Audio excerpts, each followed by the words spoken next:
Whenever we start talking about jerkbait fishing, I get really excited. It's one of my favorite ways to catch big fish in the wintertime.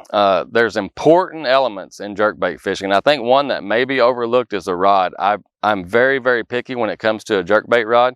I use a 6/8 jerkbait rod by Falcon, the expert model.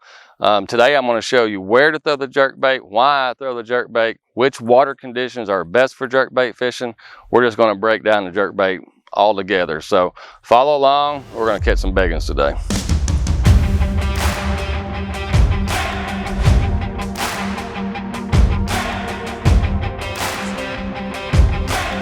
Let's talk about what makes jerkbait fishing so effective in the wintertime. First of all, prime water temperature for a jerkbait is 40 to 50. That's my favorite time to throw it. It seems like that's whenever the big ones get where they need to be. The reason a jerkbait works so good is two reasons. One, in the wintertime, you have a lot of bait fish that are dying. This is what this mimics.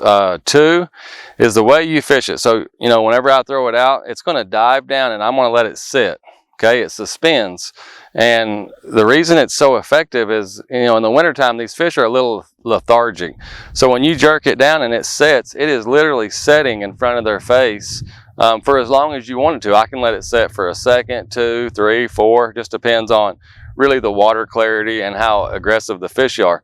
But that's what makes it so effective. And you'll notice in some of my trees, it's once I get it down there, and it's going to go 5, 6, 7 foot deep, I'm going to twitch it, boom, boom, and then it's just going to set. Twitch, twitch. A good cast can take as long as a minute. You got it. Big one.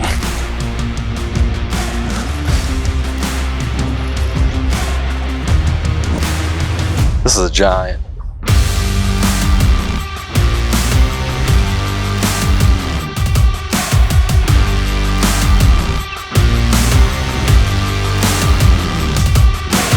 Lost one hook. Don't pull off. Back that drag off a little bit. That's why you want a soft rod. Just let them play.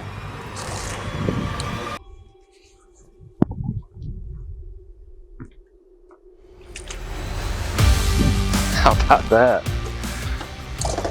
Watched him bite it. That's the coolest thing.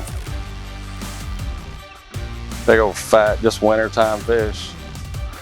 A lot of times on days like this, the later in the day that it gets, the more they float up to the top and make them more accessible for that jerkbait. See you, buddy. So one of the things, over the years is, you got to have clear water to throw a jerkbait. That's not the case. That's when jerkbait fishing can be really, really good. But I like it. Right now we have about a foot visibility. That's perfectly fine for me, but one thing you have to remember, whenever you're going to fish it, you're going to fish the jerkbait in dirtier water, usually it's going to put the fish up shallower, closer to the bank. You're seeing that I'm throwing right on the bank, and I'm twitching that thing out there. It's going to put them shallower, and it's going to put them on something, a rock, a log, a brush pile, a grass line, something like that. And that's why I like jerkbait fishing actually more with a little bit of color in the water, because I feel like it puts them on something. If I go out and the water is a lot clearer, I know those fish are going to travel a lot farther to get the bait. So you can, I'll set further out and fish a little bit deeper and try to get some of those fish to come up off the bottom. Once you get it down there where it's at, you want to jerk it on slack line. You don't want to reel your line tight and then move it. You want to jerk it on slack line, and what that does, it lets that bait set still and it just barely moves, just like a dying shad.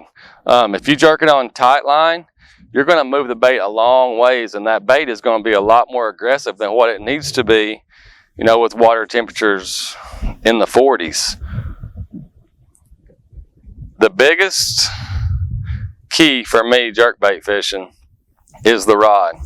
I use this expert here. It's a 6/8, it's a 4-power, but it has a really soft tip.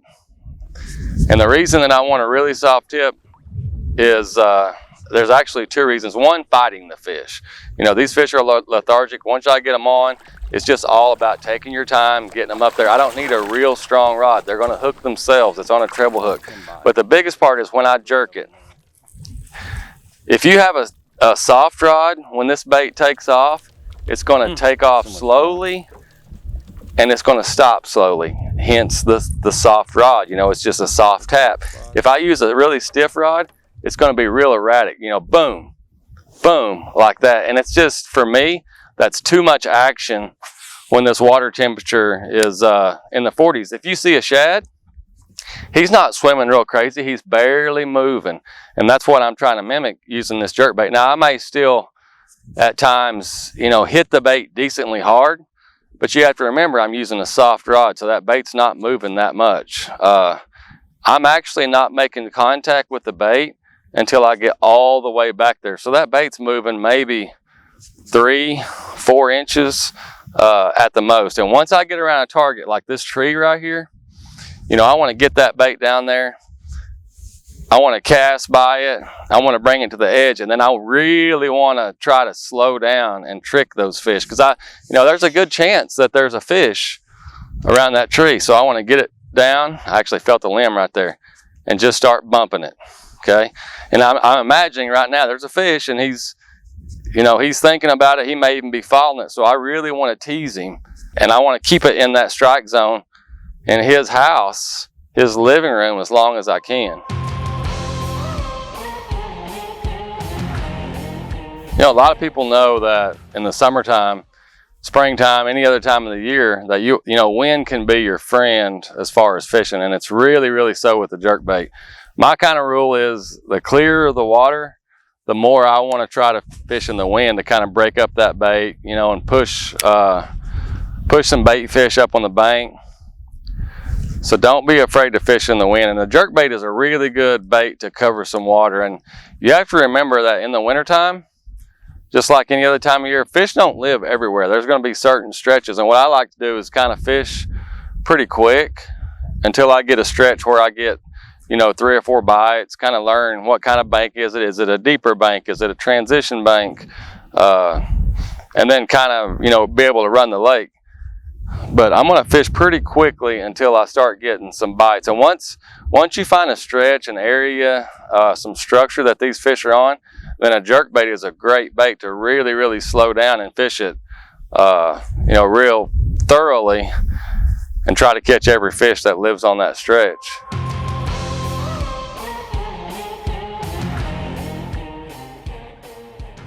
One of the things I've always loved to do with the jerkbait is use a snap. It lets me change baits quickly, but also, more importantly, it gives that bait a little bit of head weight. It makes it dive a little bit deeper. 12-pound fluorocarbon is what I use 90% of the time. If the water's really, really clear like Table Rock, I'll go to 10. I like a 6.8 reel. It's the perfect reel to pick up that right amount of slack between those jerks. One reel handle, it picks up the right amount. This, like I said before, this is the Expert 6.8. It's a 4-power. It just has the right action. I mean, look at that rod there. It lets me fight those fish. It's sluggish. Doesn't matter if they're big or small. But more importantly, it gives me the right action when I'm jerking that bait. You know, and if the Expert is out of your price range, another really good rod is the Buku. It's a lot more affordable. It's a 4-power, just like the Expert that I use. It is 6.6, which makes it a little bit easier casting, but it's a great rod, same action, you know, soft tip. Just remember, wintertime, the water cools off. There's not a better bait out there, as long as you have clear to semi-clear water to catch fish, than a jerkbait.